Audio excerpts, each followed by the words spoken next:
বলছে দেখুন এমন জীবন করো গঠন মুমিন মুসলমান আর মরণেতে ঘাসবে তুমি কাঁদিবে ভুবন ওরে মরণেতে ঘাসবে তুমি কাঁদিবে ভুবন এমন জীবন করো গঠন মুমিন মুসলমান আর মরণেতে ঘাসবে তুমি কাঁদিবে ভুবন ওরে মরণেতে ঘাসবে তুমি কাঁদিবে ভুবন আমাদের মরার পরে একটা গাড়ি আসবে আমাদের বাড়িতে ওই গাড়িটা খাটিয়া নামক গাড়ি আচ্ছা ওই গাড়িটা কাউকে ভাড়া করতে হবে ভাই কাউকে ভাড়া করতে হবে কাউকে ভাড়া করতে হবে না আমার চোখ দুটো বন্ধ হয়ে যাবে কেউ না কেউ মসজিদ থেকে ওই গাড়িটা নিয়ে আমার দরজার সামনে হাজির করিয়ে দিয়ে বলবে সিরাজুল ইসলামকে সাজিয়ে দাও ওকে সুন্দরভাবে নতুনভাবে সাজিয়ে দাও কারণ ওর দুনিয়ায় থাকার টাইম শেষ হয়ে গেছে কবি বলছে দেখুন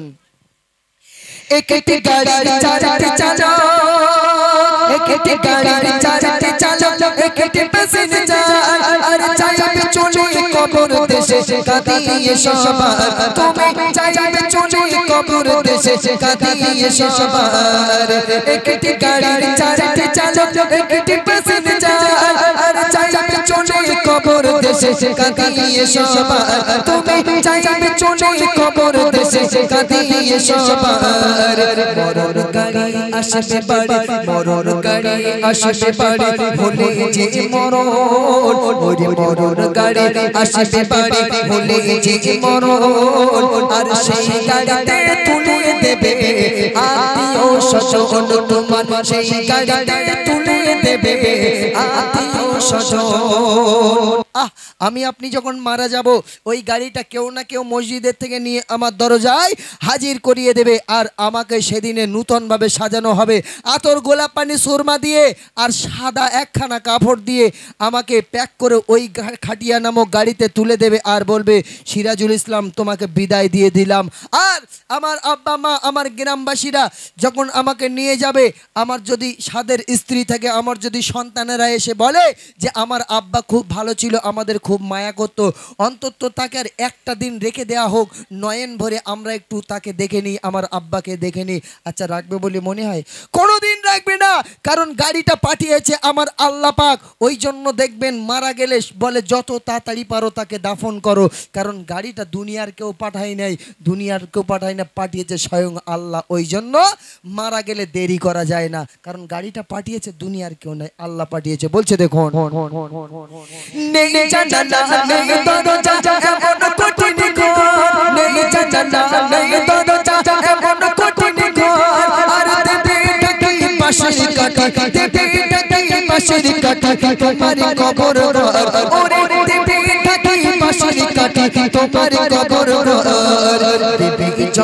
তোমার সজন কবরে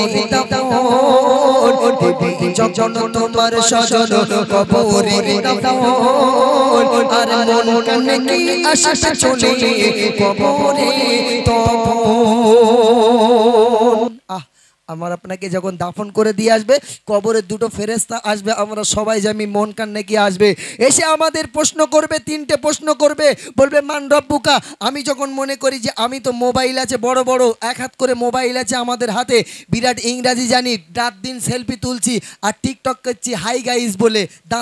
দাঁত মুখ ছিটকে আর কবরে যখন জিজ্ঞাসা করবে যে বলো মান রব্বুকা সেই সময় বলবো hi guys welcome to the কবর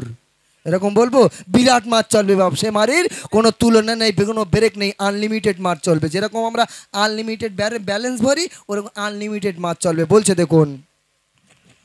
বলবে এসেছে তুই পারিস বলবে এসেছে তুই পারিস লেখো জীবনের আমল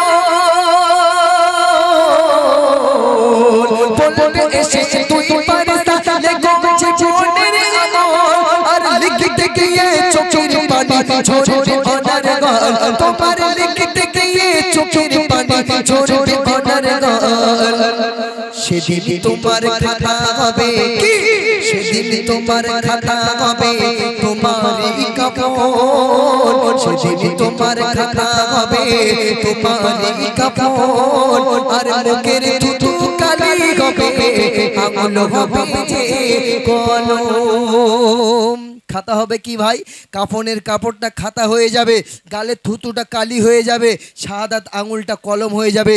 আল্লাহ ফেরেশতারা যখন বলবে দুনিয়াতে 40 বছর বেঁচে ছিলে, কতটা ভালো কাজ করেছো আর কত মেয়ে লোকের ফোন নাম্বার দিয়েছো আজকে লেখো। হ্যাঁ, সেই সময় লিখতে গিয়ে চোখের পানিতে কবর ভেসে যাবে, তবুও লিখতে হবে। লেখা শেষ, আমার আমল আমার গলায় ঝুলিয়ে দিয়ে ফারিস্তারা চলে যাবে। কপাল যদি ভালো হয় বেঁচে গেলাম, আর কপাল যদি খারাপ হয় শুধু কোমরে ক্যাত ক্যাত করে লাথি মারবো। ফারিস্তা কোমরে মারো কারণে বিরাট লাগে, বলে মনে নেই বিয়ে করে শ্বশুর বাড়িতে 8টি আর গাড়ি নিয়েছিলি শ্বশুরের কান মেলে, ওই জন্যই শালা কিক মেরে দেখতিস কিরম স্টার্ট হচ্ছে। হ্যাঁ, আর একটা ফারিস্তা মুগুরির বাড়ি মাথায় ঝাড়বে, ফারিস্তা মাথায় মারো কোনো বিরাট লাগে, একে তাই মাথার সমস্যা, বলে মারবো না। 8:30টার পরে কটকটি ভটভটি চমচমি হুড়ুম বাজা এইসব সিরিয়াল দেখেছিস। আর যুবক ভাইদের বলে তোরা পাবজি আর ফ্রি ফায়ার খেলিস ঠুসঠাস করে, ওই জন্যই শালা হেডশট হচ্ছে, দেখ কেমন লাগে।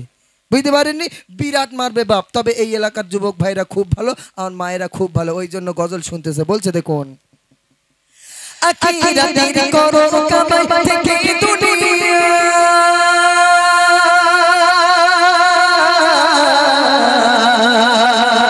আখিরাতের করো কামাই থেকে দুনিয়া, আর মনে রেখো দুনিয়া তোমার থাকার জায়গা নয়, তুমি মনে রেখো দুনিয়া তোমার থাকার জায়গা নয়। ছোটা ছুটি দৌড়া দৌড়ি আজ কিসের আয়োজন, ওরে ছোটা ছুটি দৌড়া দৌড়ি আজ কিসের আয়োজন, আর সিরাজুল ইসলাম নেবে বিদায় আজ তারি আয়োজন, ওরে সিরাজুল ইসলাম নেবে বিদায় আজ তারি আয়োজন। মারা গেলে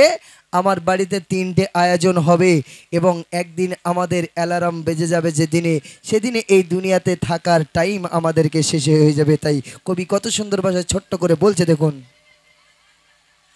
আসবে যখন তোমার মরণ, আসবে যখন তোমার মরণ হবে রে না, মসজিদের মাইকেতে বাজবে তোমার নাম, মসজিদের মাইকেতে বাজবে তোমার নাম। কত সুন্দর মসজিদে সকালবেলা ঘুমটা ভাঙার সঙ্গে সঙ্গে মসজিদ থেকে আওয়াজ আসছে, আজকের এই জোহর বাদ সিরাজুল ইসলামের জানাজা হবে। আপনারা যারা জানাজায় শরীক হবেন, সিরাজুল ইসলামের জানাজায় যারা শরীক হন, মসজিদের ময়দানে হাজির হয়ে যাবেন। এরকম হঠাৎ করে সকালবেলা কবে মসজিদ থেকে ডাক দিয়ে দেবে। তাই বলছে দেখুন, আসবে যখন তোমার মরণ, আসবে যখন তোমার মরণ হবে রে না, মসজিদের মাইকেতে বাজবে রে তোমার নাম, মসজিদের মাইকেতে বাজবে